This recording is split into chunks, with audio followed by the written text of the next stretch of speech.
I'm Bruce Ratner, and I want to welcome you all here today. So this is our second annual Stories of Regeneration from the Second Generation. It's our museum's new annual event to commemorate International Holocaust Remembrance Day. And I was, incidentally, born 3 days before Auschwitz was liberated, 4 days before, January 23rd, 1945. And I've always felt that it was a special responsibility of mine because when I was born, on the day I was born, to do something always related to the Holocaust and to remembrance. And we are a people who say we will never forget, and tonight is about not forgetting. And tonight's storytellers are second generation. They're the children of survivors, and in one case, the grandchild of a survivor. And they're here to tell us their stories of what it is like to be growing up in the shadow of the Holocaust.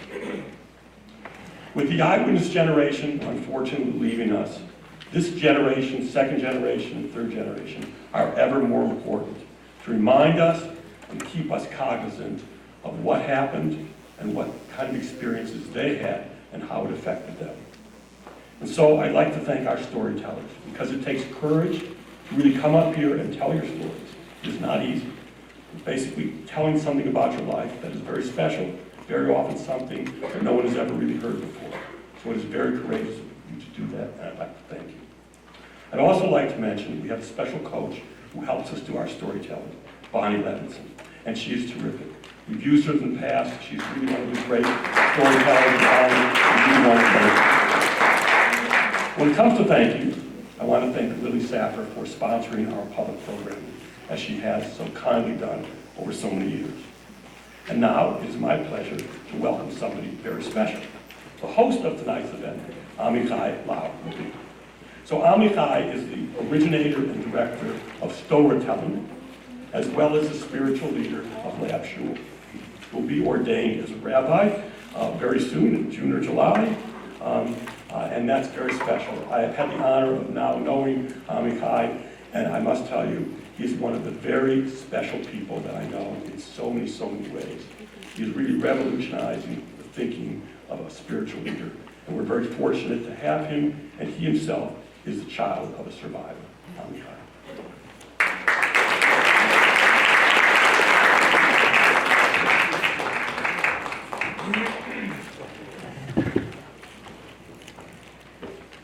Good evening. Thank you, Bruce. And thank you all of you at the museum for creating this event and all of you for coming tonight on this auspicious anniversary that is being reinvented here at the museum for the second year as a day of not just looking back, but looking forward. I want to take a moment to remind you, if you can, to please turn off digital devices so that our attention is fully focused on what's happening here. Or silence them. If you're tweeting this event, go for it. But we really want to be absolutely focused for the stories that are being told here tonight. Regeneration is the name that was chosen for this event. Stories of Regeneration. As Bruce mentioned, the anniversary of the liberation of Auschwitz is marked on this day. There are several days on the Jewish calendar and on the international calendar that mark the Holocaust. From Yom HaShoah in Nisan to the 10th of Tevet in the winter to this day, the International Remembrance of the Day of Liberation.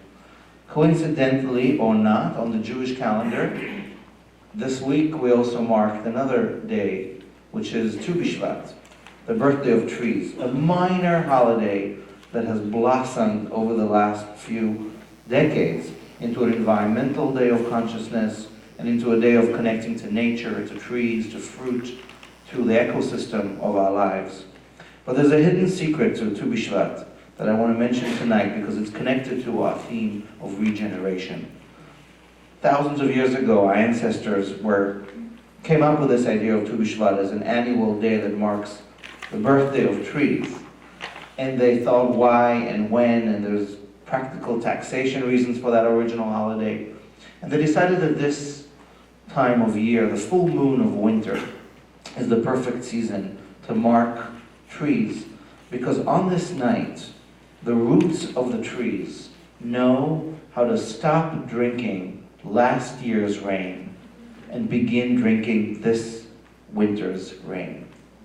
It's a subterranean, invisible, substantial shift from what was to what is.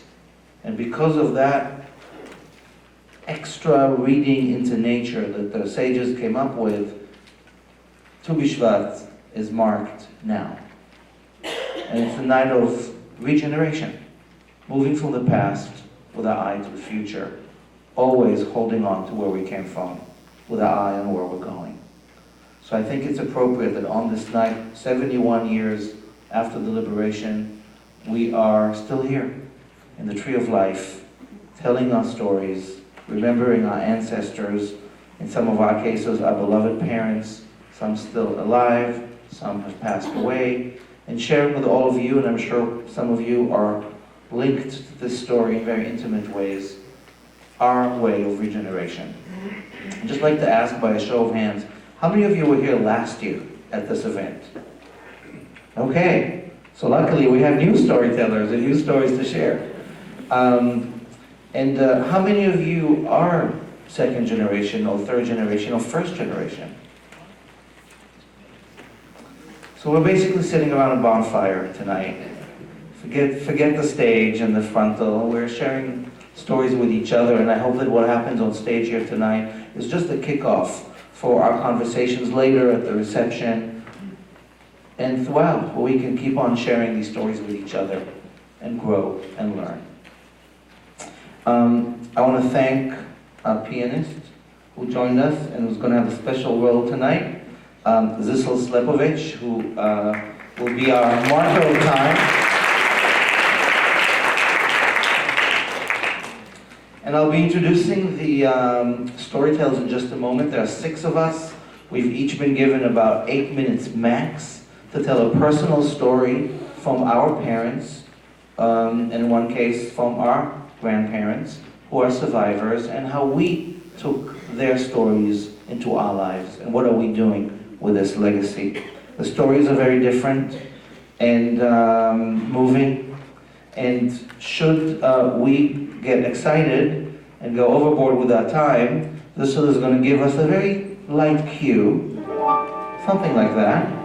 And if we really get overexcited, it will sound like, right, a little more dramatic. So we will know to hook ourselves off stage. So know that that's happening. Photos of our parents or ourselves will come on stage as each of us tells a story. It's just another layer of our storytelling. And finally, as I'll introduce each of our storytellers tonight, we've been asked to think of a theme that we want to be introduced by, and we thought of what would be an appropriate theme to a bunch of Jews talking about sad memories, and that will be, of course, food. The gastro-Judaic tradition is really one of the main reasons we're all here today. With all the respect to Torah and the Jewish law, I think it's really chicken soup that got us to survive the generations. So each of us chose a Jewish recipe or Jewish item on the menu that speaks to us most. I'll model, and I was thinking hard, and I will say that for me it will be, it's hard to pronounce for some of you, chrein. You guys know what chrein is? Chrein is horseradish with beet. Gefilte fish without it is a total waste of time, my father used to say, and it's just good as is, frankly. If you don't have a jar in your fridge, then talk to the Board of Rabbis. It's an issue. So that's mine, chrein, my father's favorite, and we will share more in a moment. So are we ready for the first storyteller? Yes. That was feeble? Okay, excellent. So our first storyteller is an only child and grew up with no culinary skills. Whatever his mother cooked, he ate. So there was not one favorite Jewish food. It's whatever there was, possibly with the exception of pickles. So very honored to invite Rabbi Joseph Potasnik to share tonight.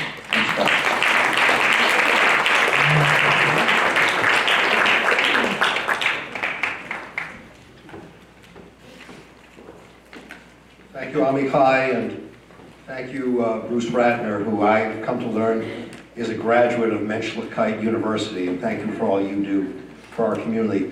Let me say, I know that when you have two rabbis in a program, the overriding concern is not what are we going to say, but how long are we going to take to say it. So let me just say to all of you here that when I was rabbi of the synagogue, I would speak for precisely 18 minutes, because it would take me 18 minutes to walk from my house to the synagogue.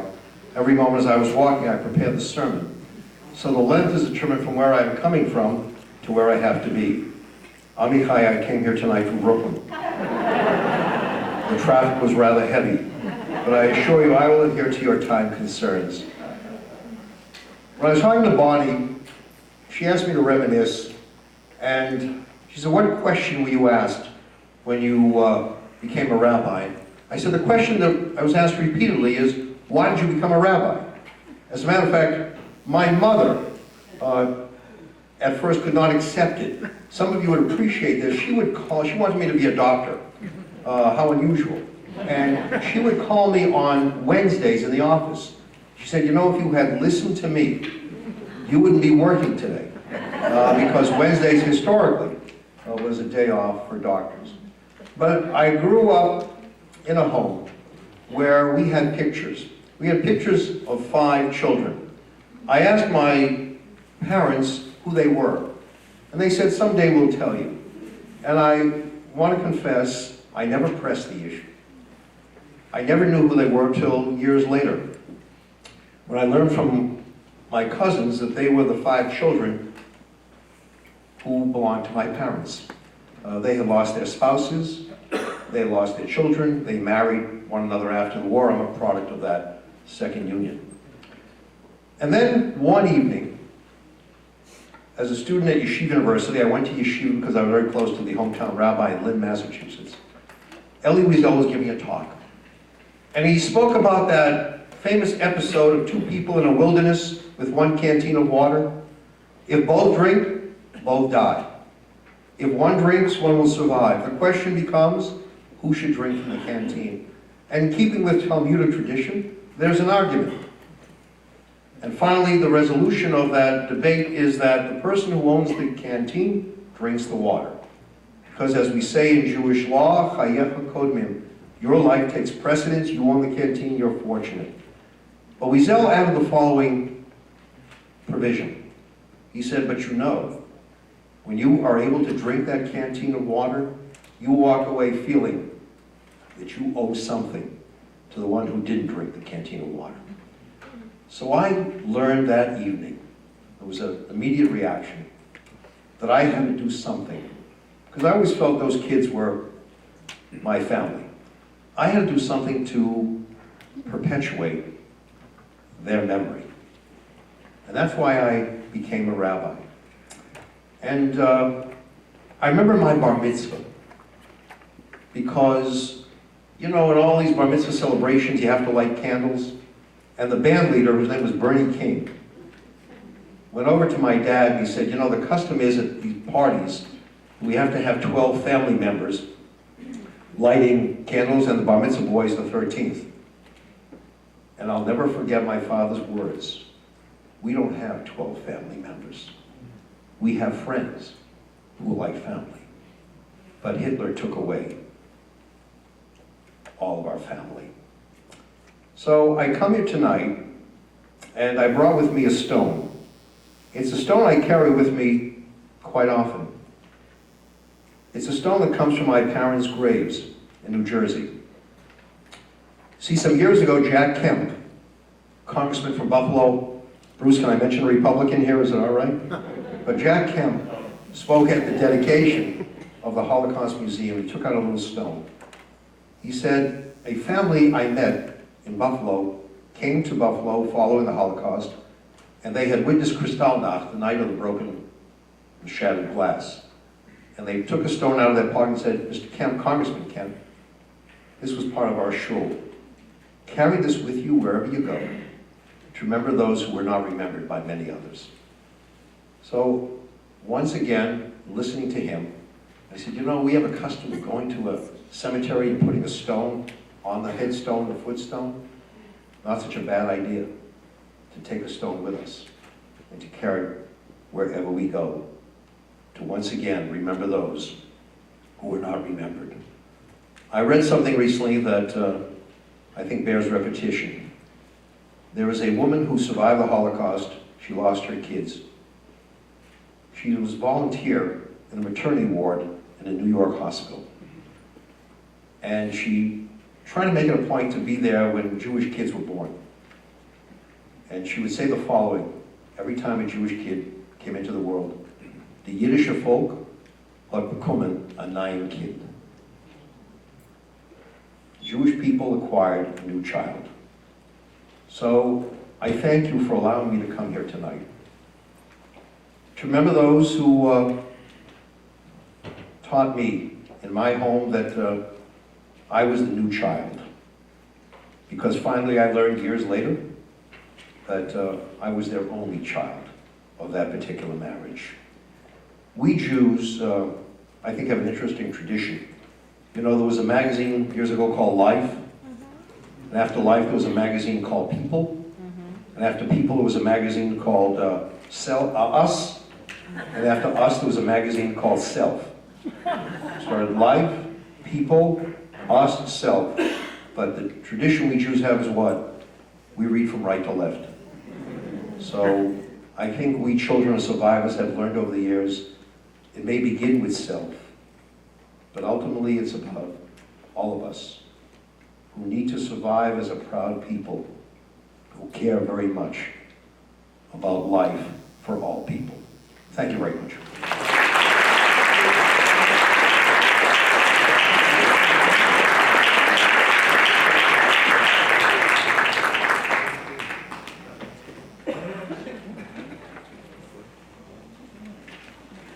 Wow, what a powerful start. Thank you. Our next storyteller, when asked about a favorite Jewish food, thought of her mother, who's famous for her vegetarian matzo ball soup.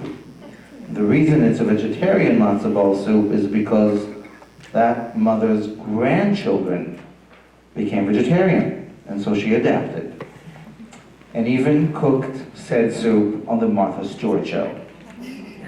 It's a story we want to hear also.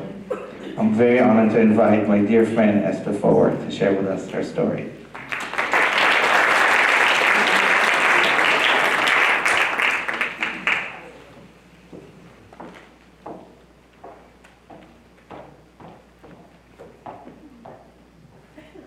Well, here you go, the challenge of following two rabbis.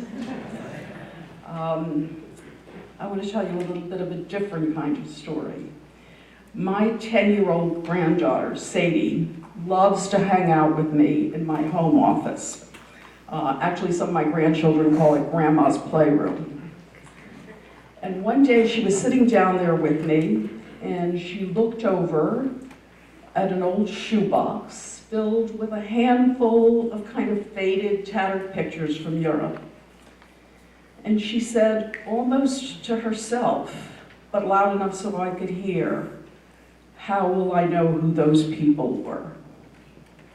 And that's when I knew that Sadie, my 10-year-old Sadie, was going to join the family business of memory. Memory does run through our family. My oldest son, Frank, is a journalist and a historian.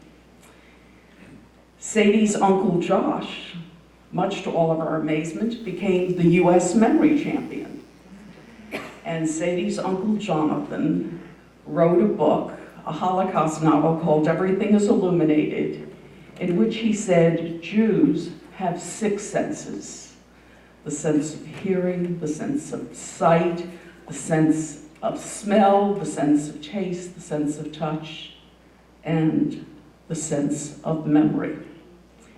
So that's what runs through our family. And growing up in a family of Holocaust survivors, my mother would sparingly and sometimes reluctantly dish out stories about her own family, life in the shtetl, and of course, each of their ultimate fates. My father died when I was 7, so his story was a total blank slate for me. And then one day, talking to my mother when I was already 40 years old and the mother of 3 children, in a casual conversation, she says, "You know, your father's first wife and his daughter?" I'm going, "You're kidding me. I've got 3 kids, I'm grown up, and you are now telling me that I had a sister who was killed in the Holocaust?" So I pressed my mother. I said, "Tell me details. Tell me her name." And my mother said, "I don't know anything. That's all I know. After the war, we all spent our time trying to rebuild our lives, and we didn't talk about the past." But I couldn't let this go. This was a sister. This was not an aunt or a cousin or grandparent, all of whom I died in the Holocaust, but for whom I had names. Sometimes I had a picture that Sadie could look at in that box. But for my own sister, I had nothing to hold on to. Well, of course, I couldn't let that go.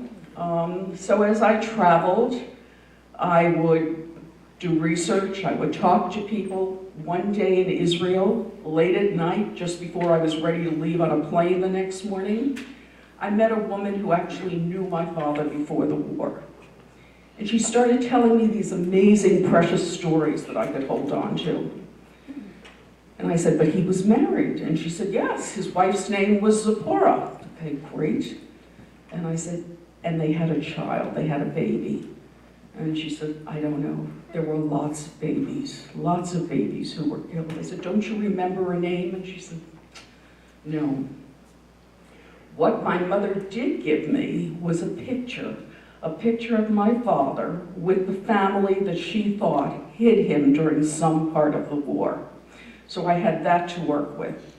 Well, based on my conversation with this woman in Israel, I now knew the village that my father came from. And I'd also heard about a young woman who had worked for some friends of mine in Ukraine and done some research for them. I sent her a copy of the picture, and I also sent her the name of the village. She immediately went to the village, she started to show the picture around, and somebody looked at it and they said, "That's labeled, that was my father." And she says, "And that's David. He was hiding in that house." It was like, wow. And then they said, "And his grandson still lives down the street in the house." So my researcher went down the street, she went into the house, she saw pictures all over the walls, she took pictures of the pictures, she tried to compare them to the picture I sent her. She emailed me immediately, and she said, "You know, I think we found a match." And it looked pretty good, but I'm a skeptic by nature. So I found an FBI photographic forensic expert and went to see him, yes indeed, $250, and he told me, "You're wasting your time." But I said, "You know, so what?" And we spent an hour together and we looked at the pictures and he measured distances between features. And at the end of the hour, he said, "You know, I can't tell you it's them." But he said, "I can't tell you it's not them." But he did say, "If you're going to go, let me give you some clues." And he told me how to look at pictures from the same angle. And he said, "And look at the clothes these people wear. It's not like they have extensive wardrobes. So you may see the same outfit in other pictures that you're going to see." Well, clearly it was time to go and find out for myself. So in 2009, my oldest son, Frank, Sadie's father, and I went to Ukraine. I tried to manage my expectations. I convinced myself, and I really believed, that if all I did was walk the ground they walked and breathed the air in the shtevels they lived in, that would be enough. We made the journey. Our researcher met us at the airport in Lvov. We hopped into her van. It was a long ride from Lvov to Lutsk, where we were staying along some pretty bumpy roads. And Frank, my son, looks at her and he says, "Do you really think it's them?" And she says, 90%. And he says, "What do you mean 90%? And she says, "Because the last 10% is up to you." The next day we went to the village. which, I mean, I have to tell you, a handful of houses on a dirt road, that's where I came from. And our researcher had arranged for the family to come together for a meeting. 5 members of the family were there. It wasn't an easy trip. It was a 4-hour walk from the nearest bus. They all were waiting outside as we drove up, and our hearts were honestly pounding. We didn't know, we really hoped it would be the right people, but who knew? We got out of the van, and Frank and I couldn't help ourselves. Our emotions got the best of us, and we just hugged. Then they took us around and they said, let's go to the back of the house first. We want to show you what it looked like before the war, where the houses were, what the fields looked like.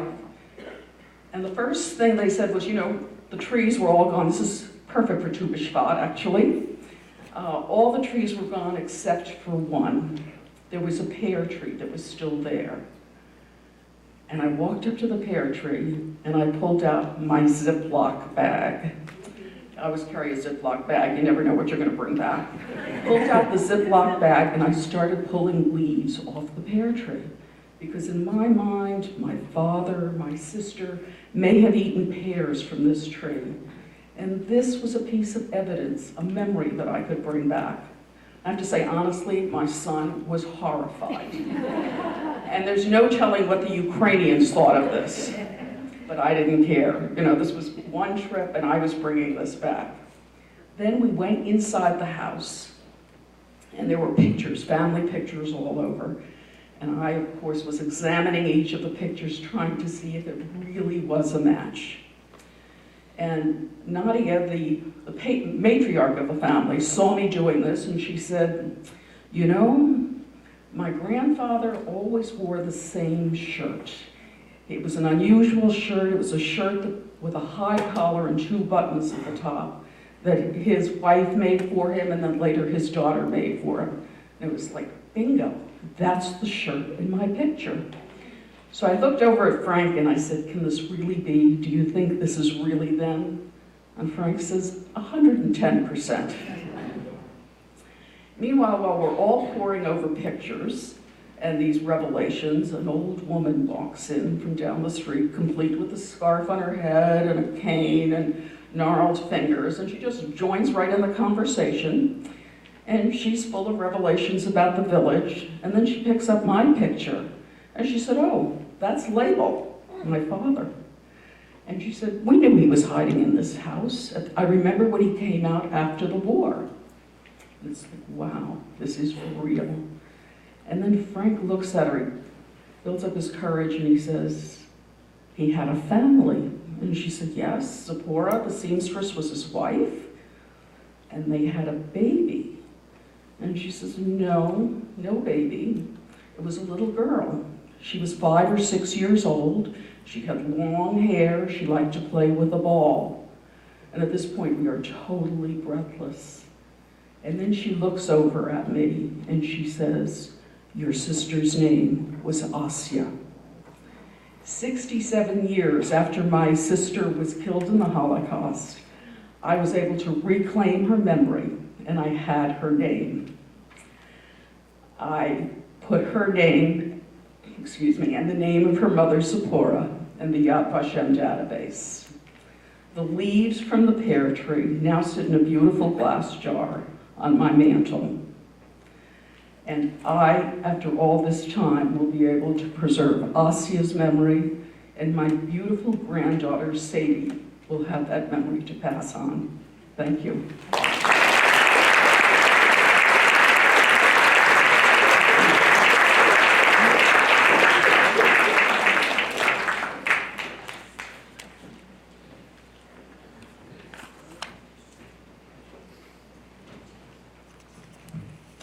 Thank you, Esther, for this amazing journey. Now we know where Jonathan got the idea for the book. So our next story is by another gifted storyteller. And when asked about his preference for Jewish food, he replied, I don't like Jewish food. It's unhealthy and too fatty. However, he's a fan of Israeli food, especially eggplants. So it is an honor to invite Thang Rosenbaum, the great writer, to share his story.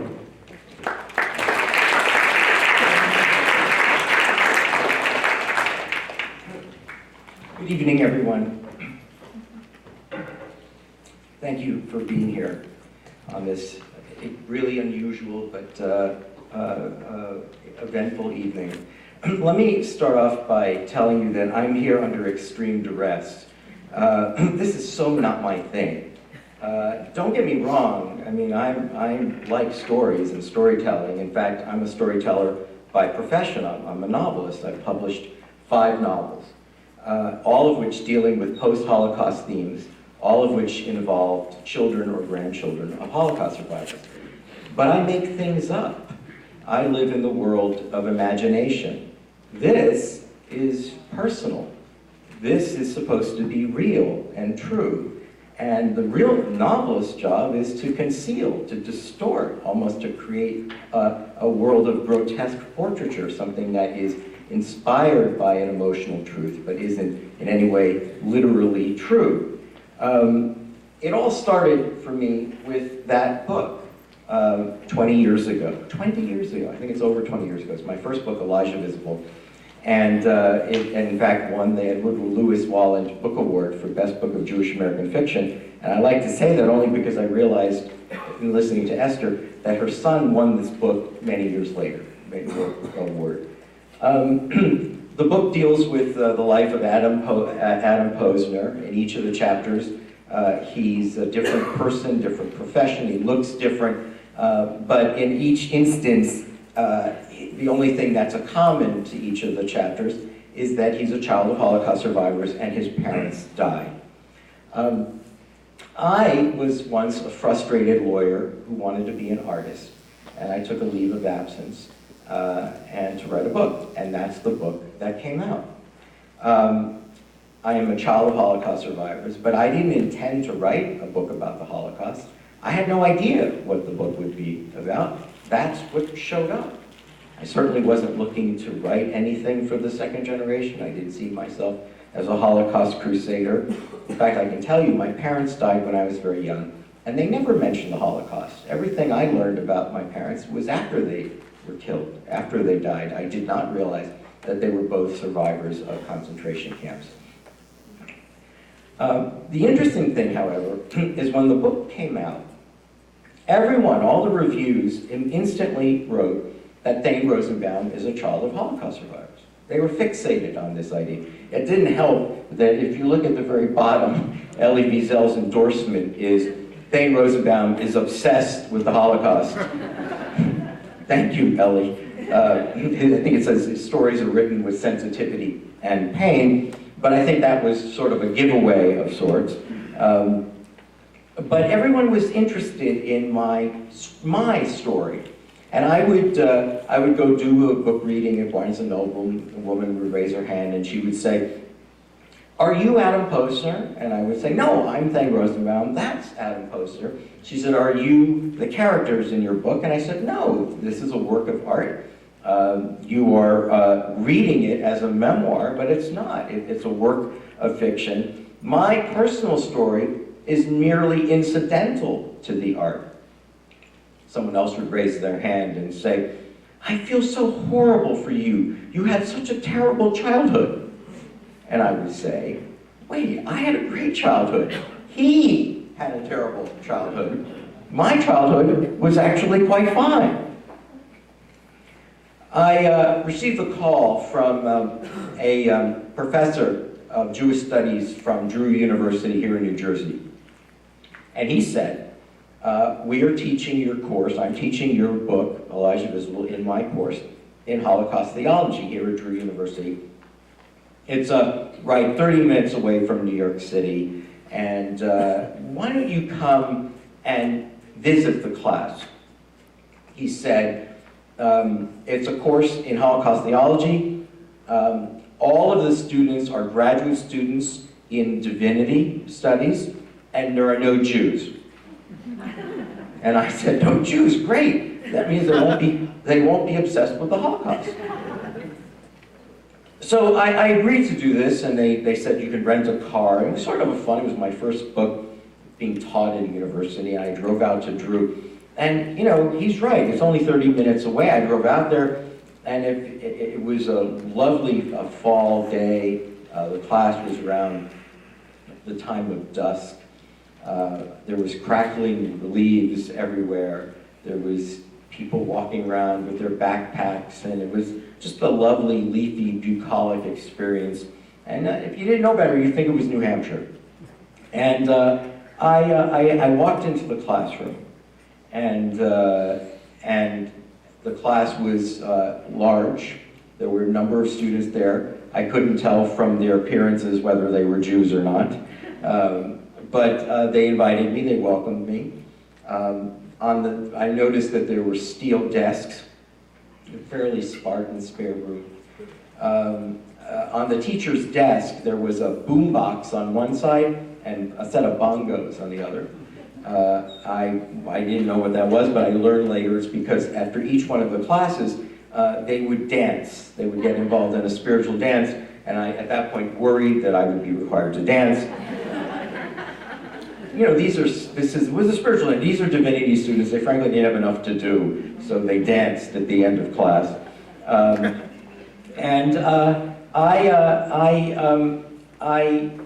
I sat down and listened to them discuss my book.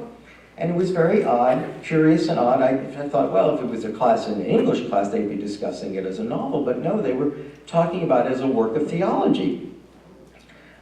They were discussing the author of this book and his connection to the Holocaust.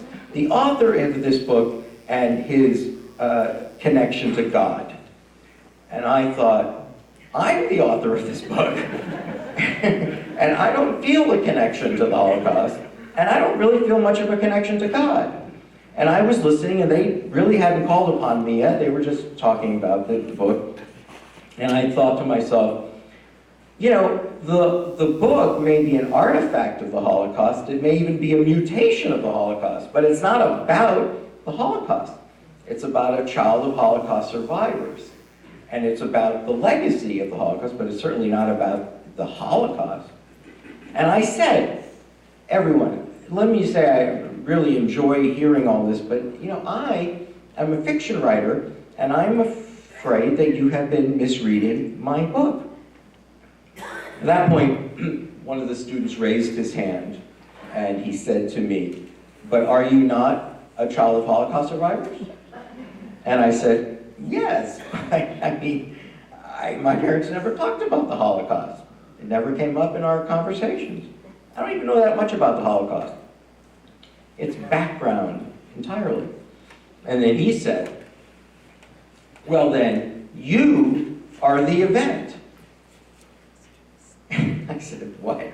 And he said, yes, you are the event. Now, it's been 20 years since he said that, and I still don't know what the hell that means. It sounds profound. I think about it from time to time, and I'm sharing it with you, so perhaps you can explain it to me. I will say that at the end of class, they had like a lovely little brunch, or whatever, so it was in the afternoon, so it was some meal. They did dance, they didn't, actually, it's true, I did dance with them. That guy, by the way, they had a book signing prepared for me, and that guy came up, and he gave me his book, and he took it back, and he said the following. He said, you know, Jesus loves you. Which was more confusing to me, because I didn't really understand how this book would give Jesus a reason to love me. And I just didn't, it was all very confusing, but again, curious. It was my first experience at a university. But I can say now that there has been, in fact, a great deal of kicking and screaming over the years in not denying, but just overlooking the obvious connection between my childhood and my art and these books about the Holocaust, or at least the post-Holocaust. And it is quaint, ironic, sweet in a way that it took a bunch of non-Jews studying theology, all of whom were strangers in my life, to remind me where I came from and who I am. Thank you.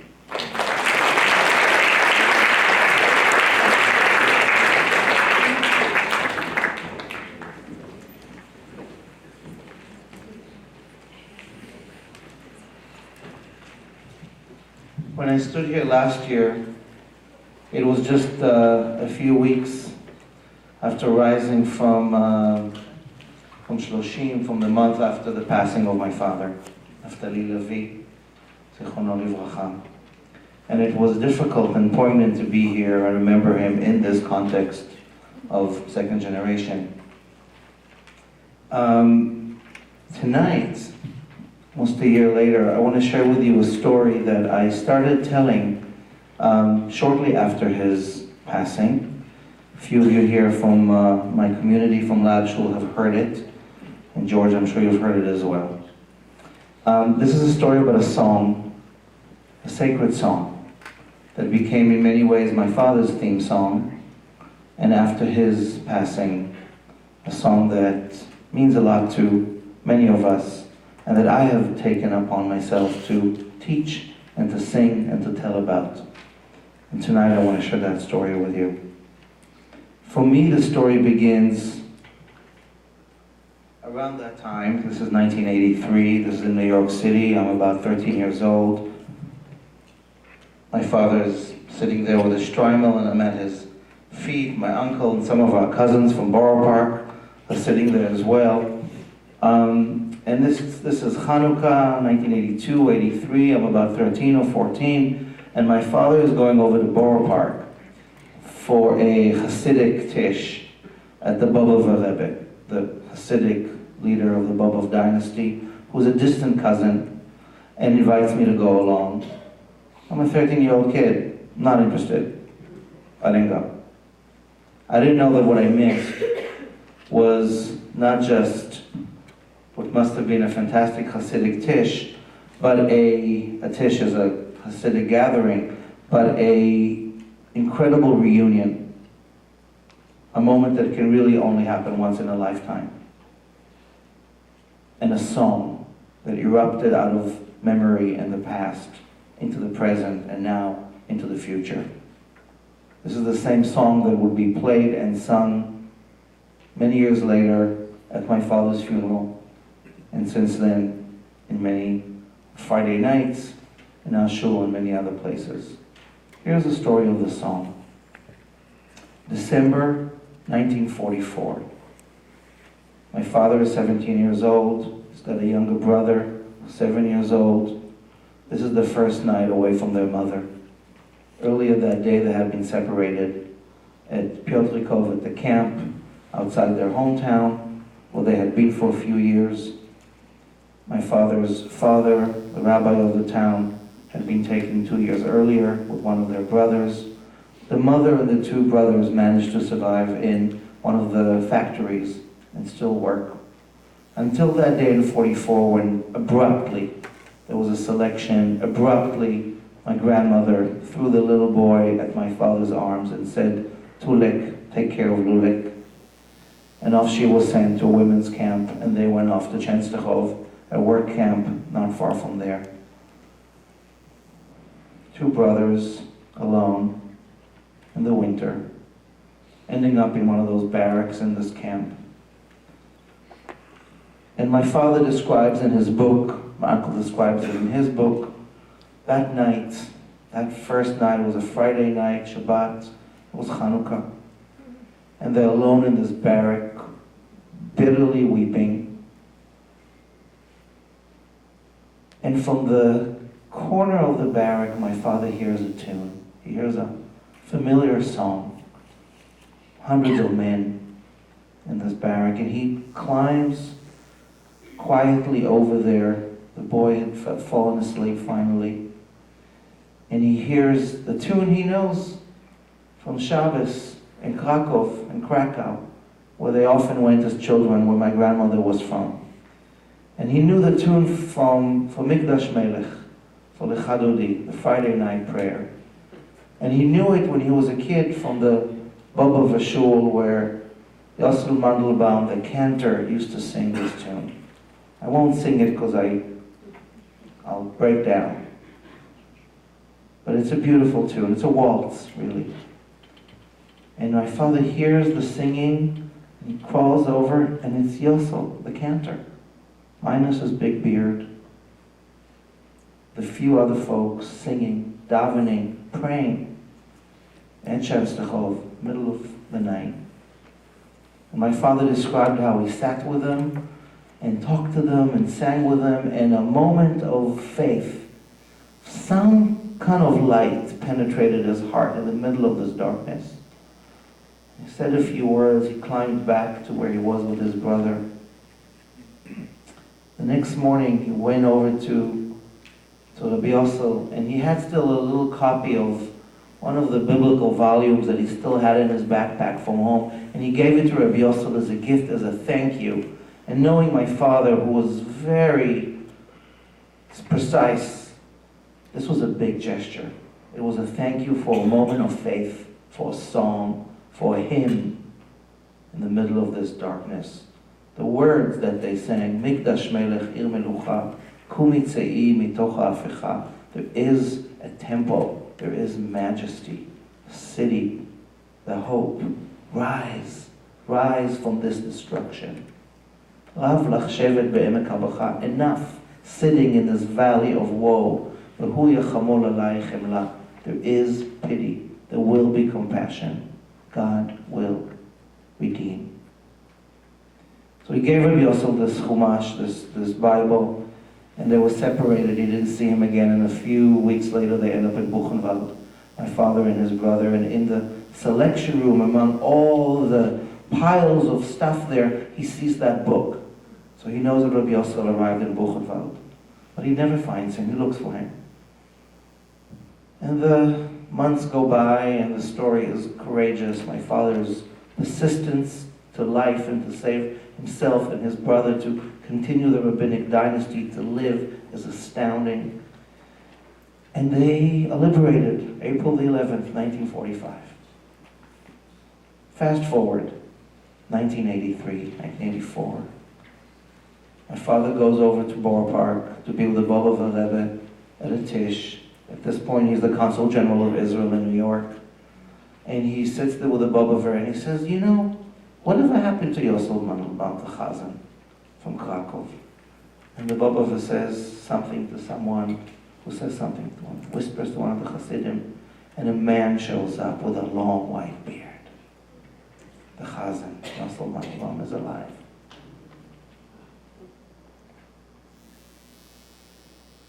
And they start singing Mikdash Melech.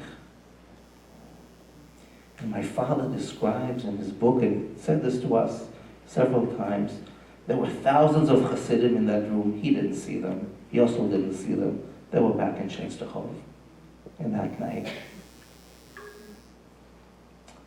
So when my father, at a ripe old age, after a beautiful life, was put to rest on a mountain in Jerusalem, a clarinet player stood at the open grave and played this tune. And I stood there in my grief, so moved by this song, knowing about it, but never really owning it like I did that time, and promised myself that in this relay race of memory, I will keep on singing the song and teach the song and tell the story so that we will keep on rising from the valley of woe and regenerate as we are tonight. Thank you.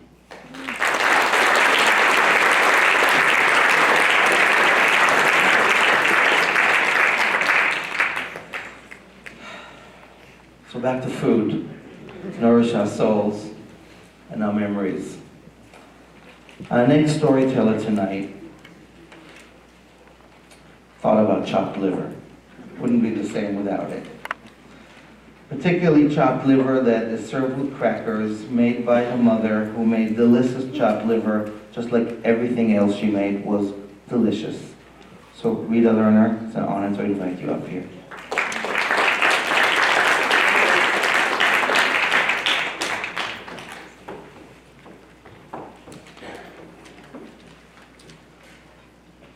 My mother, Henny Dermashkin Gerko, was a survivor of the Vilna Ghetto and Dachau.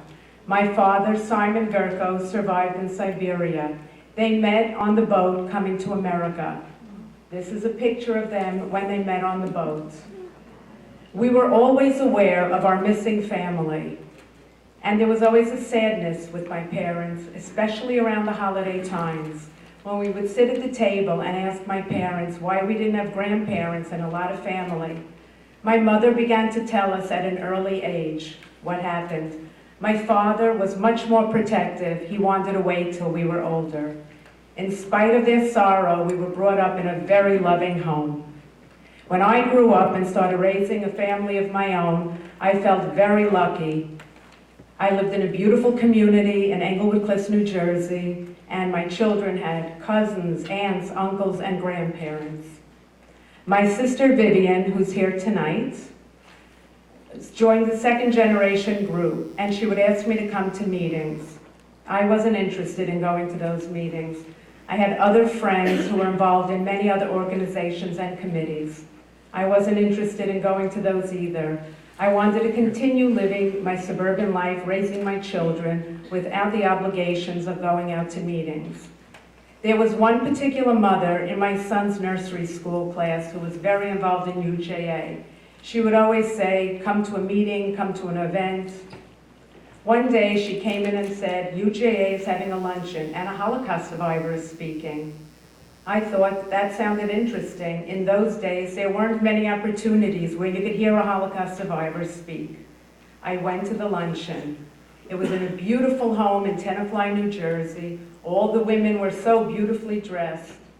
The Holocaust survivor gave her very moving speech and then signed books. It was a book and author luncheon. The conversation went to how we, the young mothers in the room, how are we going to educate our children? What age, what was the right time, what would we say?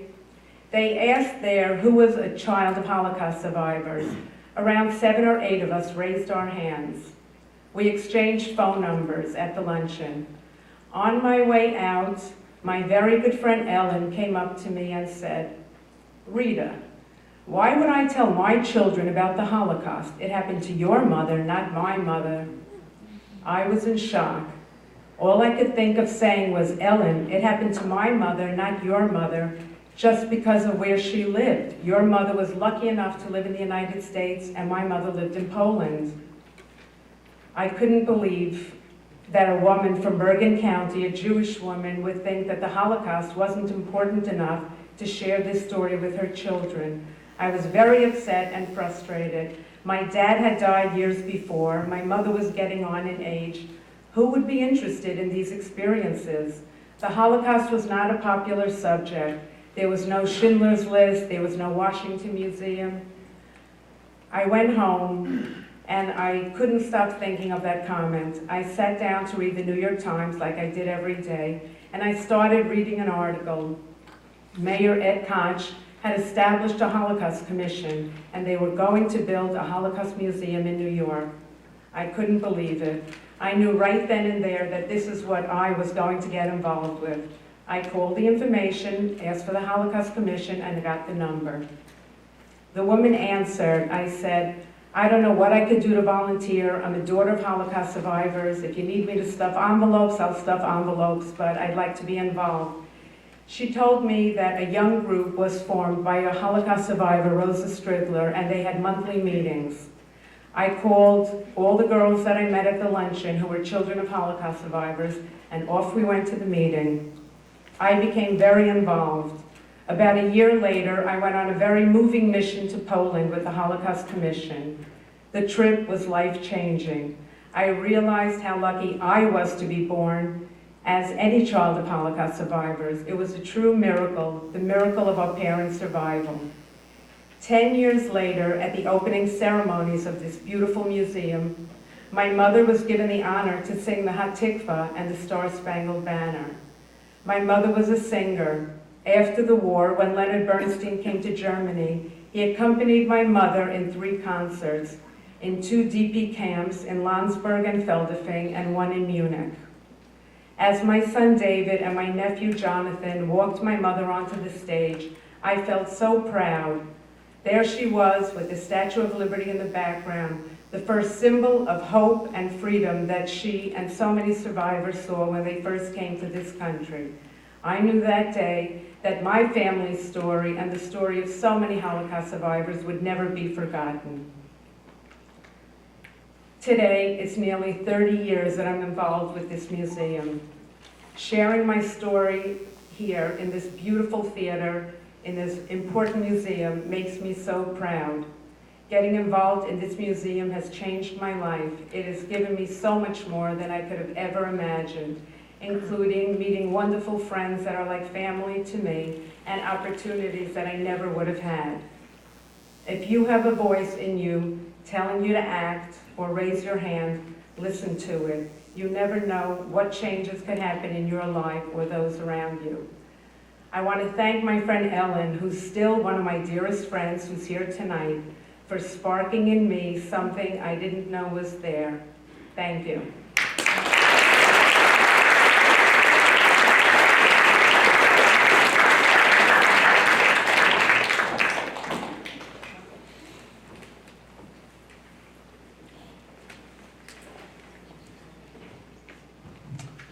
Chicken soup mint noodles. Mint noodles, as made by grandmother, as made by mother, as made by brother. However, our storyteller coming next, Mitti Levison, does not cook at all, and yet will only have this soup with noodles. So for this next loction, I want to invite you to please share your story with us. Thank you.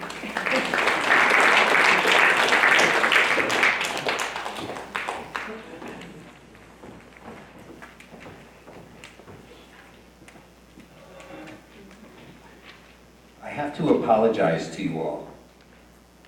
This is not a story that I ever thought I would share in public. It's very painful for me, and as much as I've tried to prepare for this, it's been very difficult. So Bonnie, please bear with me. I do have notes. I will try and not look at them, and I may get emotional, so please bear with me.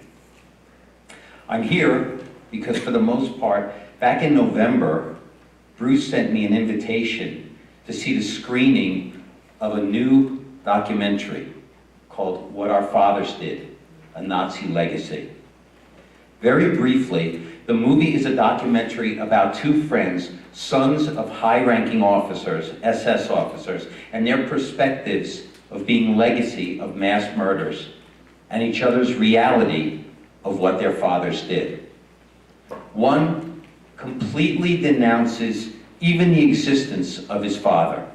He remembers him as being incredibly evil, who condemns his father as a Nazi and as a human being.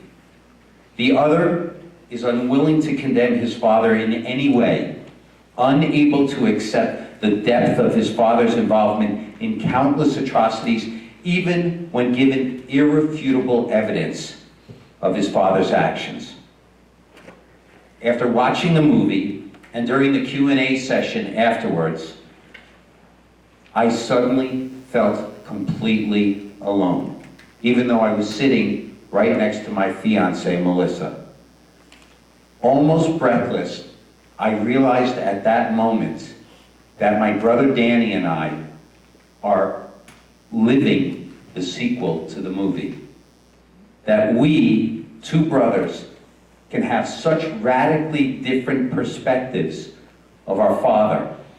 And that reality became immensely clear to me at that moment. My father, Jack, was born on August 30th, 1931 in Leipzig, Germany, to Eliezer and Nellie. He had one sister named Sonia.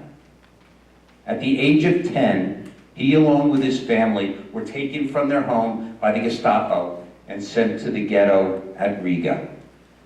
Over the next 4 years, they were sent to numerous concentration camps where he witnessed his father being shot and killed while standing in front of a mass grave. Had his mother taken from him and watched as she was shot to death for stumbling during the final leg of a death march in March of 1945, when 5,000 prisoners from the concentration camp Stutthof were marched to the Baltic Sea, forced into the water, and machine gunned down. And then watched as his sister died of typhus and malnutrition the week after surviving the march and being liberated from Stutthof. At the age of 14, he emigrated to Israel, where he found an aunt and uncle who adopted him. Unable to adapt to a normal life with them, he then joined the Israeli army, and unbelievably, upon hearing that he might have been killed in a mission, his aunt committed suicide for feeling that she had failed him. A number of years later, while still in the army, he met my mother, Dahlia, a high-ranking officer, and they had me shortly thereafter while living in Tel Aviv. My first recollection of my dad was lying on a couch when I was 6 years old in Easton, Pennsylvania, and watching The Honeymooners with him. The following 20 years were filled with constant physical and emotional abuse from him, with rare moments of warmth and kindness. Being 6 years older than my brother, I think I may have experienced more of the physical pain and he more of the emotional trauma. I know my mother experienced both. My memories of this as a child are polarized. Physical abuse came at the most unexpected moments. Sitting around the dinner table with the family and telling a story about a friend's cat that had croaked, and have my father punch me in the head so hard that I fell off the chair. My response was not to question him, but to immediately get up and feel guilty about minimizing death. In my young mind, I always found a way to justify his actions. There were many of these moments. But there were other moments. One day, after being beaten to a pulp by the class bully, I came home, and my dad saw me beaten, bloodied, and distraught. He immediately took me to this kid's house, where he told this kid's father that after being in a concentration camp, going to jail would be a picnic, and if his son ever touched me again, he would kill him and not think twice about it. I knew he was absolutely telling the truth. They knew he was absolutely telling the truth. And at that moment, he was my hero. The last time I ever saw my dad was when I was 26. I went home for a Mother's Day visit, and ironically, we watched an episode of The Honeymooners together. He passed away the next morning. I have spent the last 30 years trying to understand why my father was the way he was, and why my brother and I remember him so differently. I choose to remember him as a good but flawed man, and in my own mind, I defend his actions, looking, searching, praying for happy moments. My brother, as best as I can remember, and I'm so sorry if I have this wrong, has very few, if any, nice memories about our dad. I simply can't remember a conversation with him when he recounts any happy moments. Ironically, it's this exact dynamic that is portrayed in the movie. That Nicholas Frank sees his father Hans as the SS monster he was, and yet Horst von Wechter, on the other hand, recalls a loving, warm relationship with his father, who was responsible for tens of thousands of Jewish deaths. And when asked, Horst states that his father was a good man, a liberal, who always did his best. Looking back, I think I may understand now. When I was in my early 20s and had my first job and had moved out of the house, I asked my dad if he would go back to Germany with me. He immediately said yes, and we spent a week together bonding, where I got a glimpse firsthand and with him of the horrors he lived through as a child. I relived that death march with him, where he showed me the tree that his mother passed away. As I now think back to that trip, I understand. It's all so clear. He resented our childhood. His childhood had been stolen from him, and he resented us for having ours. All of the joy and fun of our childhood and adolescence only served to make him angry and volcanic. I, being in my 20s, had the opportunity to relate to him as a man. God's gift to me.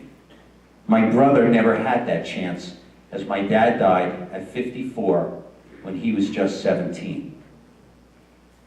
After having spent this time with him in Germany, how could I condemn him? How can we condemn him? How can we blame him for being cold, withdrawn, angry, and volcanic? How can we blame him for having rage and lashing out and being abusive to me, my brother, and my mom? I can't. I simply can't. And so, while the sequel continues, the ending is still playing out. My brother and I both have sons. I with Remy and Taylor, and he with Jake, named after my father. My brother, after 20 years,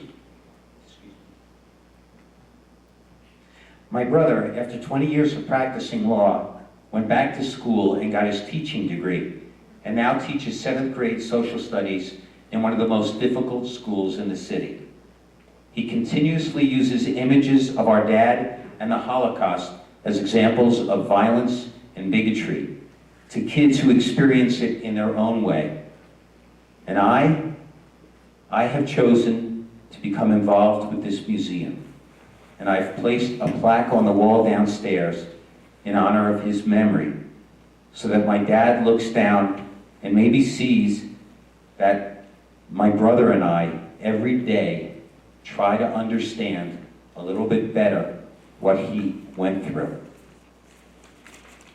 Unfortunately, my brother couldn't be here tonight, but my mom is sitting right over there, and I want to say to her that in spite of the pain and confusion growing up, we are very aware of our legacy, and we are proud to have her and Jack as our parents. Thank you.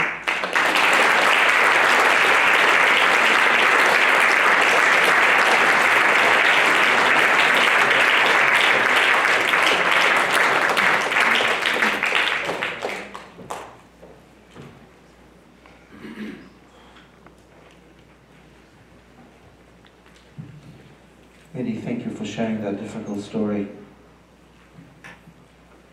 I think we're here tonight and there are so many ways of honoring the legacies of our parents and grandparents. Some of them painful, some of them dark, some lesser spoken of, and some needed to be spoken of. As you spoke, I was thinking of how we started off the night, thinking about Tu B'Shvat, the full moon of regeneration that we just went through. But I'm thinking of a few full moons ahead, Passover, the night of storytelling, where our ancestors gave us the model of the 4 children who ask questions. The wise one, the rebellious one, the simple one who doesn't know how to ask. So there's more than 4 storytellers here tonight, each with our own voice, each with our own way of coming to terms with our legacy.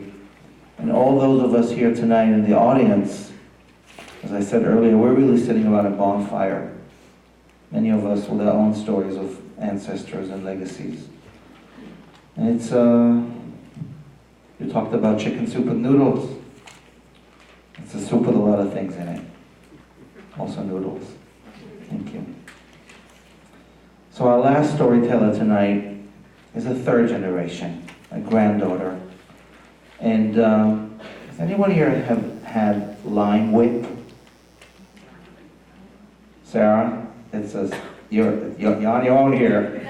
So apparently lime whip is what your grandmother made in her kitchen, which for you is the most extraordinary place in the world. And you try to explain to us what lime whip was. You might do a better job again. It sounds fantastic, but for you that is your Proustian Jewish food and your grandmother's memory. And so I invite you to come and share your story with us and to wrap up tonight. Sarah Goldman.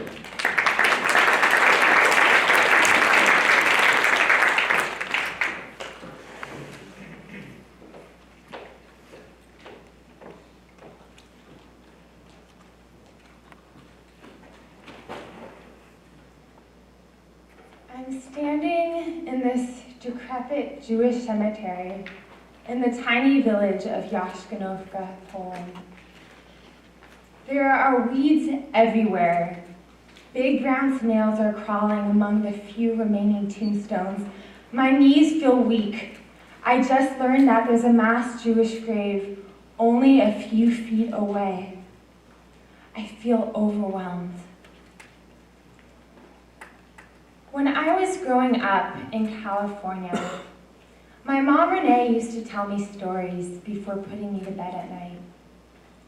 But she didn't tell me the usual fairy tales that parents often tell their kids. Instead, she told me about her father, Michel, the French resistance hero who fought so courageously during the war that he received the Croix de Guerre. She told me about her mother, Lisa, who at 14 years old, her parents put her on a train with a small suitcase and a picture, and they said goodbye, knowing that they would never see the beloved daughter again. And yet, despite everything, my grandma Lisa accomplished her dream of becoming a concert pianist. Sometimes when I was a young child and my mom told me these stories, I was scared. But even then, I knew that they were important, and I felt grateful. Perhaps my mom told me these stories because her father, the French resistance hero, died when she was only in her 20s. Because as part of the second generation, my mom knew how fortunate she was to hear these stories firsthand, because she wanted to impress upon me the importance of telling these stories to my own children. Because my mom wanted these stories to become part of my story and my identity. And I think my mom also knew that these stories would bring me strength and comfort during my darkest moments. When I was 18 years old, my entire world was shattered. My beloved mom, Renee, passed away from cancer. And with her death, I felt like I had lost part of my identity, part of my roots, part of my home. Soon after she passed away, I developed this insatiable hunger to travel to Poland. I had to learn more about who I was and where I came from. I desperately needed something to anchor me. It was my first year at Stanford, and I was planning on doing the traditional summer job that college students do. But one day I was walking down the halls of my dormitory, and I saw a flyer posted on a bulletin board. It read, "Teach English in a foreign country, learning enterprises." There were a number of countries listed, but my eyes were immediately drawn to Poland. I knew I had to go. When I told my family that I was going to Poland for the summer, they were petrified. Particularly my father. He was so scared that he hid my passport under his bed, which was, of course, the first place that I looked. But something was drawing me. So I arrived in the tiny village of Zaklichin, Poland, and my Polish host family, they treated me like I was a long-lost daughter, like I was coming home. But despite this kindness that I experienced, I felt like something was painfully lacking. There was a white cross in every classroom of the school where I taught English. Religious class was part of the public school curricula, and my Polish host family had never met a Jew before. I yearned to learn more about my roots, about my heritage in the country.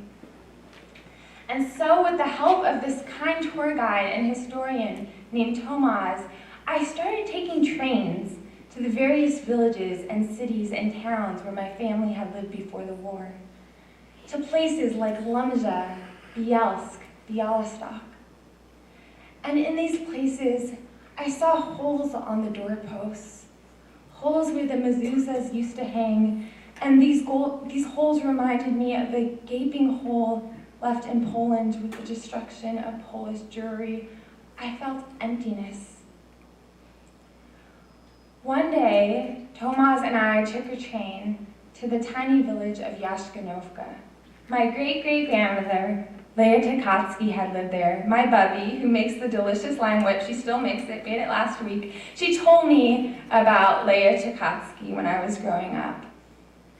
And as we walked through that town square, I imagined my cousins playing their childhood games, totally oblivious to what was approaching. We came across that decrepit Jewish cemetery in the tiny village. It was abandoned, covered in moss and snails. There used to be hundreds and hundreds of Jewish tombstones in the cemetery. But during the war, the Nazis destroyed it. They took the tombstones and they used it to build the Nazi headquarters not far away. A few years ago, a kind Polish historian, he went to the Nazi headquarters, he took the few remaining tombstones, and he dragged them back to the Jewish cemetery. So where there used to be hundreds and hundreds of Jewish tombstones, only a few remained. I had plans that day to visit a few villages where my family had lived before the war. But when I saw the terrible state of this abandoned cemetery, I told Tomas I wanted to spend the rest of the day there, just doing what we could. We removed the moss, the snails. Tomas showed me how to use leaves in order to remove the dirt from the tombstones and read the Hebrew inscriptions. The work was tedious. We had worked for hours, and we were about to leave when Tomas called my name. Sarah, Sarah, come quick, Leah Tickotsky. I ran over, looked down, and there it was, Leah Tickotsky. It was the tombstone of my great-great-grandmother. So of the few tombstones that remained, where the hundreds and hundreds used to lay, one symbolized my anchor, my connection to this time. I stood there for a moment, paralyzed in shock. It was getting dark at this time, and Tomas had to get back to Bialystok.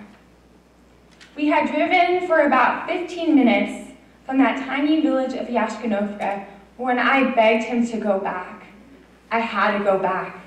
I had to say Kaddish for my great-great-grandmother, Leah Tickotsky. There weren't 10 Jews left in Yashkanovka for a proper minyan, so I said Kaddish alone. A young girl from California for the great-great-grandmother I never knew. My soul felt uplifted as I started that prayer. Yekadal. V'yikadash Shemeh Rabbah.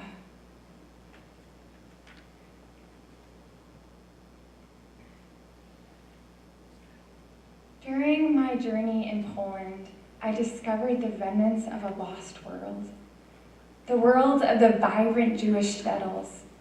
I heard the most atrocious stories of death and destruction. I wondered each night how people could be so cruel to other people. And while it doesn't detract at all from the atrocity that occurred, I also heard these incredible stories of bravery, Stories where Jews and non-Jews alike sacrificed their lives in order to save others. And I was inspired by the strength, by the pure tenacity of my people. My journey in Poland inspired me to help teach about the past.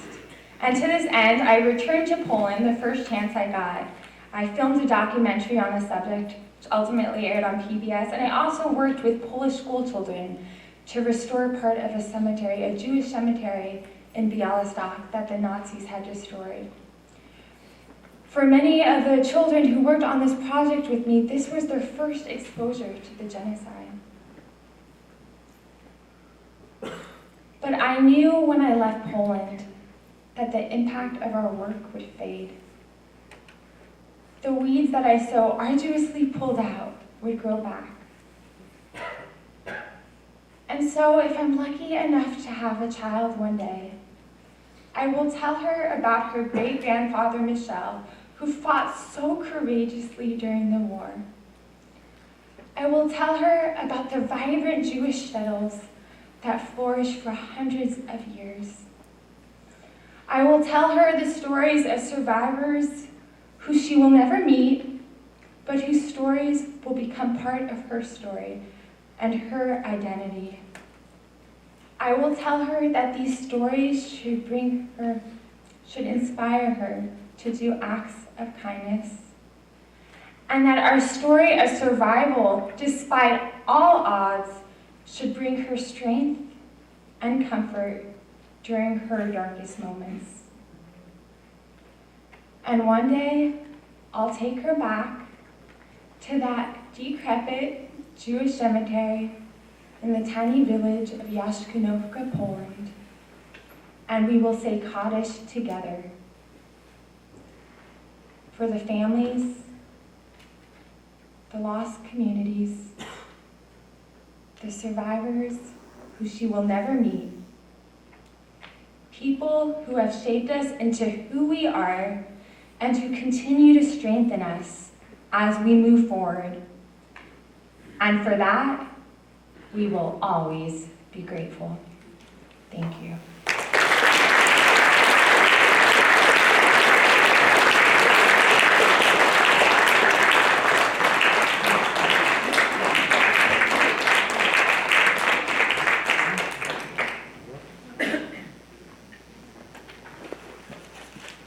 So as we end, I want to invite us all to take a deep breath. We've heard so much tonight. I've been on so many journeys. And I want to invite us to just be in silence for a few seconds. We won't be saying Kaddish with you, Sarah, for the past and for the future, but I just want to invite us to just be in the still small of silence, for just a few seconds.